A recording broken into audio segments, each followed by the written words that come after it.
তা চলো আমার রান্না বাড়া কমপ্লিট। দেখো আজকে আমি কত কিছু রান্না করেছি।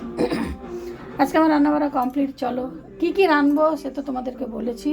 রান্না হয়ে গেছে, চলো রান্নাটা দেখাই কেমন হয়েছে রান্নাটা। সবার প্রথমে তো ভাত তো দেখতে পাচ্ছ, এখান থেকে শ্বশুরমশাইকে ভাত দিয়েছি, শ্বশুরমশাই খাচ্ছে, ভাত খাচ্ছে। ওই দেখো গান শুনছে, গান শুনতে পাচ্ছ? হ্যাঁ গান শুনছে।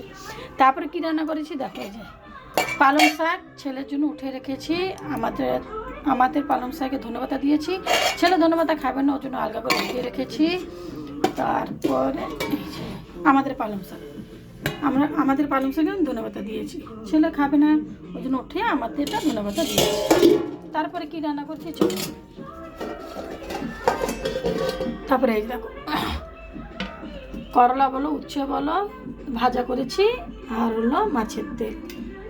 মাছের তেলটা তো তোমাদেরকে বলেছিলাম যে খালি পেঁয়াজ দিয়ে করবো, তা খালি পেঁয়াজ দিয়ে করেছি। আর কি রান্না করছি দেখো, এই মেন ভিলেন দেখো মাছের তরকারি, ছেলের জন্য উঠিয়ে রেখেছি, আমাদেরটা ধনেপাতা দিয়েছি, ছেলের জন্য আমি আলাদা করে উঠিয়ে রেখেছি।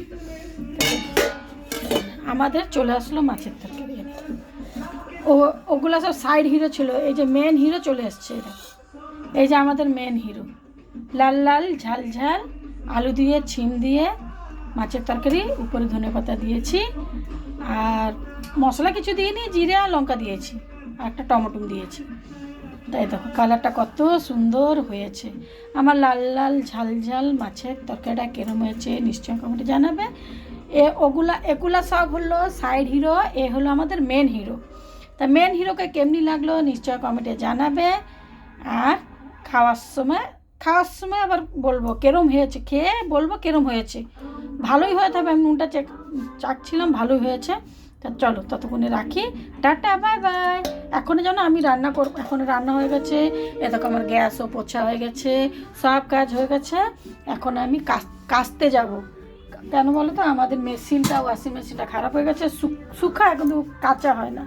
তো চলো কাচাকাচি করতে যাবো, চান হয়ে গেছে, তাও কাচবো, আর কী করবো, কাচতে তো লাগবে। কালকে বৃহস্পতিবার কাচবো না, তা আজকে তো কিছুটা কাচতে লাগবে, ছেলে অফিসে যাবে, অফিসে জামা প্যান্ট সব রয়েছে। তো চলো কালকে কাচিনি, আজকে না কাচলে হয় বলো। তো চলো কাচাকাচি করি, ততক্ষণে টাটা বাই বাই।